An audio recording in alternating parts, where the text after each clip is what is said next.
vinavyopelekea watoto kuwa wavivu na kupoteza uwezo wa kuzalisha.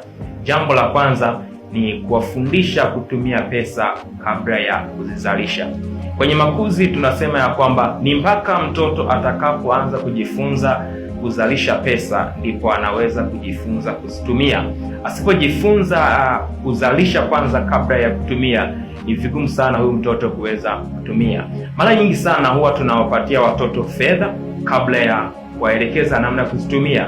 Sasa hii inaweza kuwa ni sababu mbalimbali ambazo sisi wenyewe tulikumbana nazo katika maisha. Inaweza ni maumivu ya kifedha ambayo tunasema ni financial trauma. Sasa kwa sababu hata mimi mzazi nilipitia mambo ambayo ni magumu, changamoto za kifedha, sitaki tena mtoto wangu apitie maisha yale niliyopitia. Na wao tunasema nilipitia maisha magumu, sitaki tena watoto wangu wapitie maisha kama niliyopitia. Sasa kwa sababu hiyo tunajikuta kila anachokitaka mtoto tunampatia.